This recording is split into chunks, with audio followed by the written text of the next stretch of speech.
the Gentlementor. Because we're so young, especially when we're young, we're on this impressionable. mission. And well, not just that, we have this thing. From a very young age, we've got, oh no, I've got this figured out. I got this. This is the woman I'm supposed to marry. You got to go out in the world and prove that you're a grown-up. Right. Now. You got to conquer. You got to do that, and you got to do it alone. No. Why? Stop doing that. Yeah. I can give you one more maybe from like a physiological point of view. Okay, let's hear it.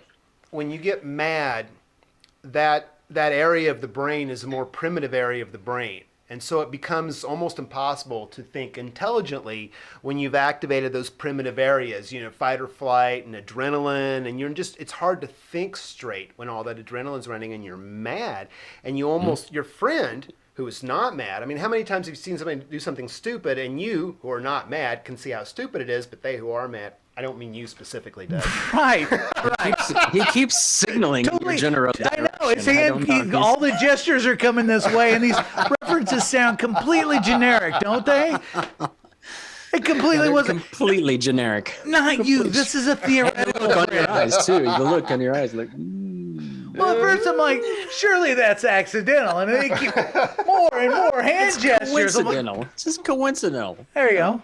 That's what I'm saying. This is a completely theoretical friend. Exactly. Who bears no resemblance whatsoever to anyone appearing in this television broadcast. May or may not have facial hair. Living or dead.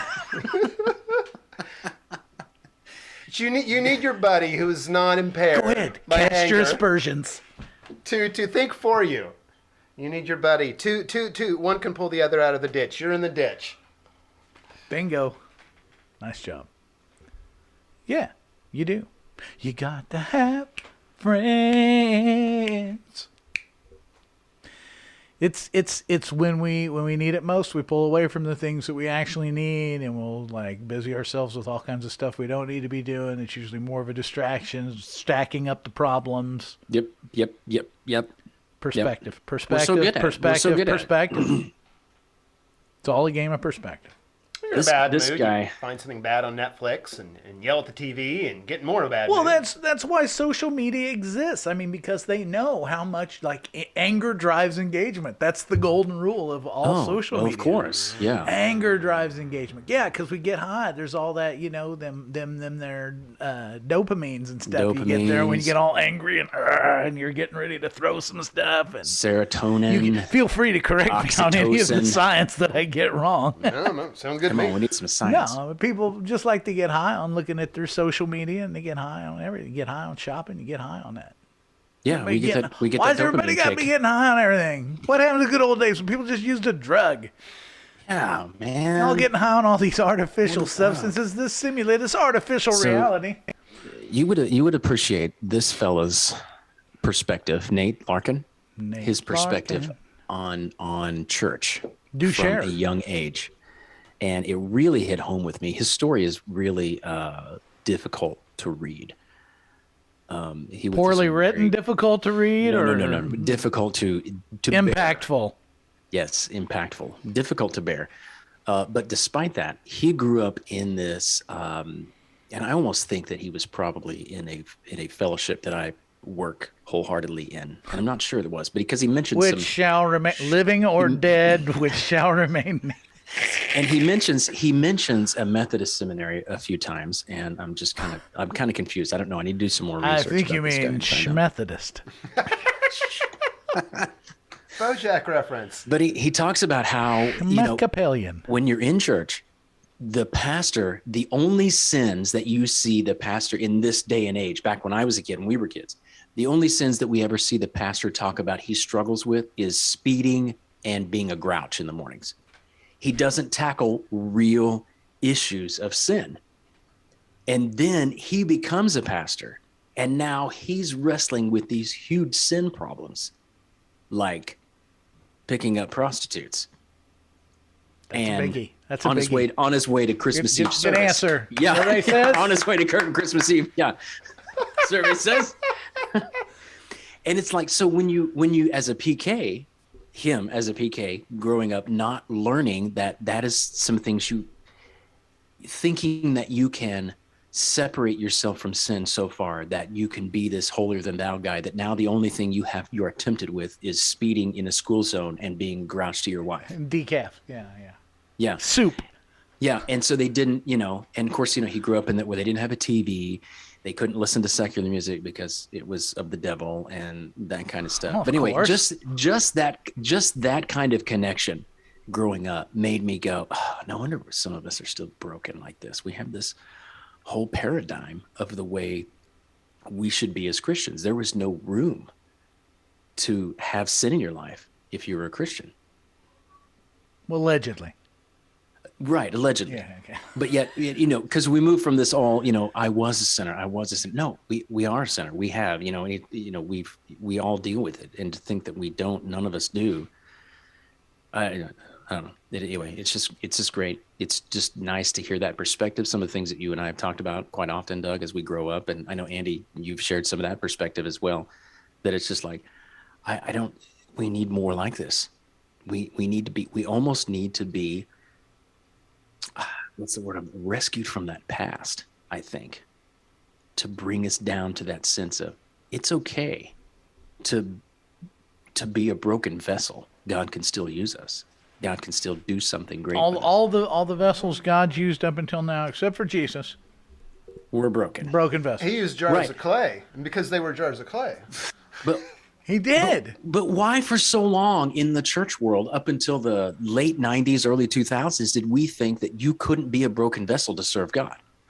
Well, we thought so long that I've got to be I can't be he put it. All of the bad stuff was hidden behind the veil. Exactly. All of the bad stuff was hidden behind the curtain. Now the bad stuff comes out. And now we have to deal with the fact that the bad stuff actually exists. So now we have to re-examine our theology and our statements of thesis and our, I can't think of the French word for it, but there is one. And I'd use it if I could think of it. My golly. Does that mirror culture, kind of? It was just like the 50s was like that. They presented this image of how perfect everything was. And then the 60s and 70s come along and are like, no, it wasn't that way at all. Well, the church going through that later on. Part of the process of what the church does is not to set cultural standards, but to emulate cultural standards about 10 to 20 years behind time. Yeah. Frankie Schaeffer made that point that the church should not be a crutch for middle-class values of the 50s. And it kind of is at certain times. Wow. That's pretty succinct there. There's a quote. Put that on a T-shirt.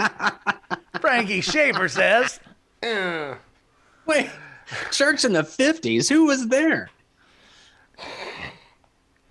But I think our generation is coming of age, and we are have always been people that were kind of more realism based. I mean, I know so many dudes in my age group who have older sisters, and the older sisters did this thing where they raised their children to be their best friends. They didn't parent. Mm-hmm. And so there's this weird in-between generation of these kids that just don't understand how to function in society. They are in their 30s and 40s, and they're still kind of in their teenage years. Are we not going to comment how Andy's just drinking out of a 2-liter bottle? It's a single serving. Yeah, if you give me one of those, it's like a shot glass. It says serving size, 1 bottle. I have every surface in here will be covered with empty bottles. And it's like getting one. It's better just to have one. Yeah. I'm sorry, Doug. You were making a very good point. Probably not. No, you were. I assure you that I was not distracted. I don't remember what it was. He doesn't remember. This is him indicating that he doesn't remember. Yeah, you knocked me off the trail. Anyway. But so the parents and the kids are their parents. They're not parents. They're friends. Sisters that have bad. that. Now, when we were younger, most of these guys and I were talking about our sisters. Oh, our sisters raising their kids really stupid. They're going to have horrible problems. Your sister could be watching. Yeah, go ahead and start the lawsuit anytime I've said something false. We would love. We would love for any of your sisters to comment on. Go ahead, videos. Go ahead and litigate away. Yeah. Subscribe, and share. Yeah. Oh yeah, and as long as you subscribe and share, whatever it takes. As long as you're writing up that lawsuit, be sure to subscribe, and share. Yeah, and sure enough, most of those kids wound up growing up to have some kind of issue. There's fallout from how you are raised. You go into church, and you gonna hit me? Yeah, I know. You go into a church and you ostensibly you're some sort of a new Christian, and they're there to do some sort of parenting for you. Mm-hmm. And we just talked last week, the week before, on your deck, under your deck, somewhere around your deck, about like parenting mistakes. And there's no perfect guide, there's no perfect thing, and everybody runs into parenting and you're a rookie. And they're throwing you in the big leagues and you start swinging. And hopefully you get more of it right than you get wrong. Nobody's perfect. But this idea now, like I said to the kids, there's an issue now about how you did. It's like, yeah, well, wait, you'll get some and then you'll screw them up and you'll see where I'm at. You'll understand how we all do this. Isn't that a curse? Someday you'll have kids just like you? Yes. I think it's a requirement. Yeah. It's going to happen. I don't know if it's a curse. I think it's just like a statement of fact. It's not. I think it's the principle of sowing and reaping. Descriptive, not prescriptive. Something. It exactly works like out. sewing. It works out. On the money. Spot on. Yeah, and so we all get screwed up. And yeah, you get screwed up by church. I think we were still in the generation of denial. You know, you look at like we've talked a lot about like the cultural view of depression, anxiety. And how it was once the thing nobody talked about because you were just being a sissy, toughen up. And then it became a thing everybody talked about. And now it's a thing we're overtreated for. And now we're at the other end of the scale. We're going, did we maybe put a little too much weight on this whole depression thing? Did we give depression a little more weight than we should have and give people, less hope than they should have? And kind of, decide we really wanted to use it as a pharmaceutical marketing campaign. And it's worked well. It's another form of parenting, it's kind of an extended metaphor. Okay, well, we tried something. Well, this isn't working out. Do you retool or do you just stay where you're at? Who knows? But there you go. There was that thought. Woo! Look at that one go by. So, yeah. There you have it. So we looked at our sisters and said, you shouldn't be looking upon your sisters. The scripture specifically not like that. Sisters. Not like that. Nice. Oh man.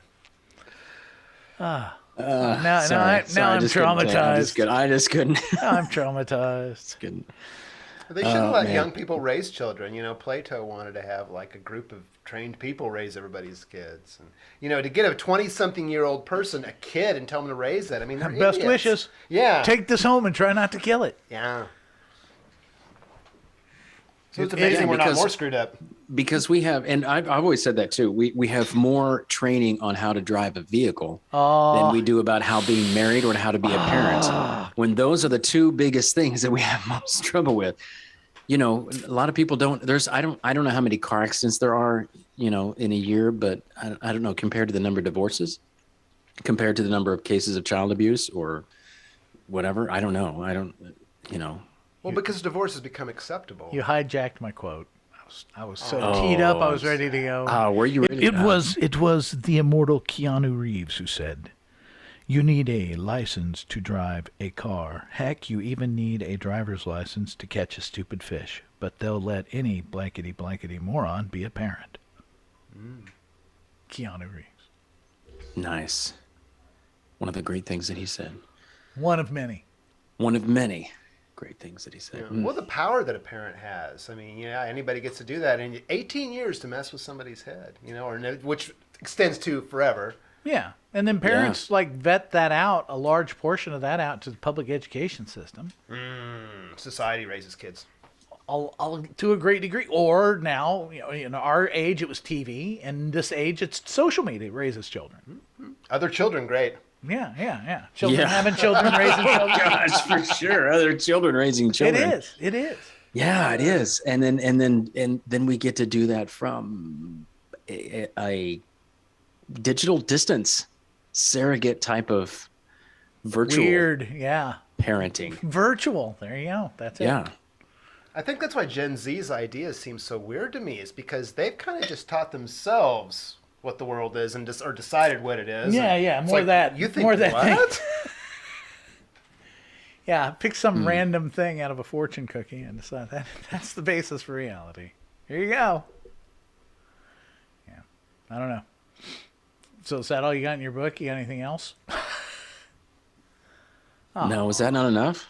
Well, it's always never not enough.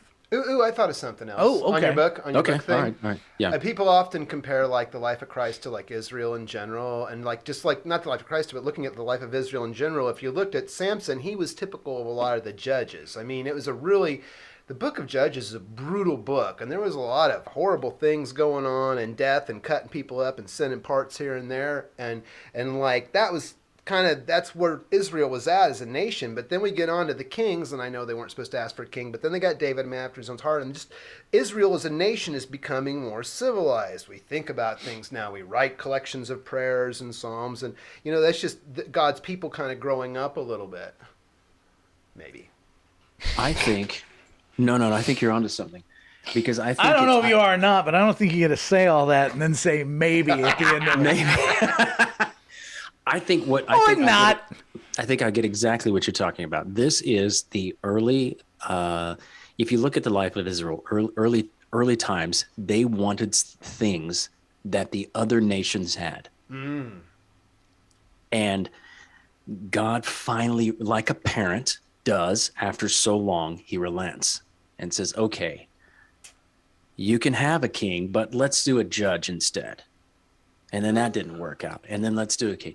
Okay, I don't want you to have a temple, but if you have to, then okay, here's the temple. And then, of course, it's forbidden the graven images. Aren't we the same today? I mean, now we're not just looking at our neighbors, our neighboring nations like Israel is doing, but we're seeing people everywhere all over the world going, no, I want to have that. I want to be that. Not much has changed, right? Isn't that how we get most of our immigration? I mean, not to be political about immigration, but that's why people come here, is because they want that. They want that. Yeah. They don't want what they have. They want what we got. Yeah. Christian is emulative. We copied the Greeks back then. Now we copy other people's music. We copy their everything. It's Christian this, Christian that. Let me just quote another great mind, Carmen. Okay. When he said, I want some of that. Some of that. Some Odat. Some Odat? Which some Carmen? Odat. Are you thinking of Christian Carmen or? Yeah. No, not the opera Carmen. No, come on. I'm thinking. Come on. Carmen Electra? Carmen Sandiego? There you go. No, I don't even know if I can say it. That sounds like an uplifting message. I want some Odat. I want some Odat. Yeah. That really, stirs the heart to inspire to greater goals. I think that's all it was. I think that's all it is. We're just in a constant perpetual motion of I want some of that. Yeah, well, that's the one reason. Like I keep here. Wow, can I swing wide on this? This vehicle makes wide right turns. Sweet chariot, please do so. So there's a lot of talk in I'll try to do both. I'll go low and wide. It's my move. Wide. It's my only move I got. Low and wide. That's what she said. Low and wide. So anyway, back to what I was thinking. I was doing deep and wide. I know. Did you see the deep and wide? It was beautiful. Okay, thank you. I was about to get up my flannel graph and. Sorry. I'll see your hand motions and I'll raise you a flannel graph, sir. Enough teenage distractions. Go for it. I can't even remember what I was talking about now. Oh. You've completely thrown me off the trail, and you were seeing something and raising something. I was, but I don't remember even what we were. We were going to swing wide. Swing wide. Swing wide on a culture of I want some of that from the very beginning of time. Exactly. People keep talking about is there going to be a revolution? Is there going to be a civil war? Are we going to break up the United States? What's going to happen politically in our culture? There was such a fomenting, and I don't think so. And here's why. Okay, why? Because every ideology, whether it's liberal, conservative, Christian, almost any, there are exceptions, sorry. Don't want to paint with too broad a brush. Low and wide, but not broad. Since the beginning of time. Since the beginning of time, every human being.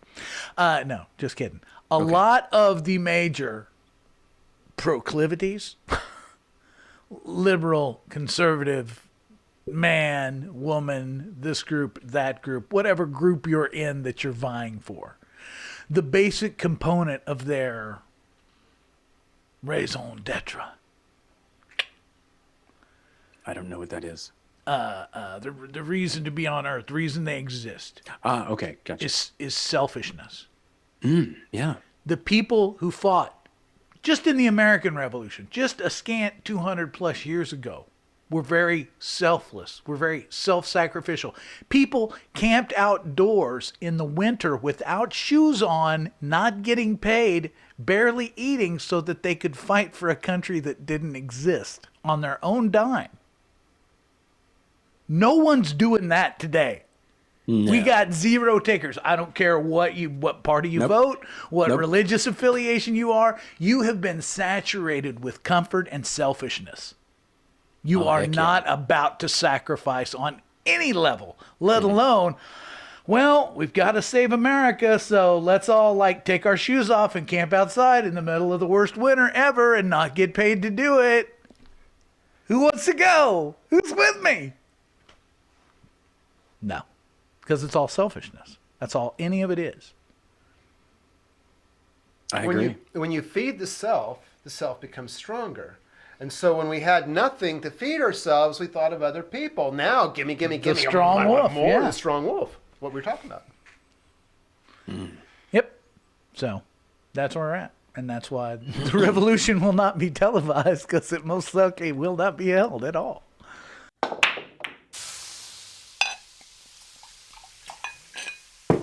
The Gentlementor.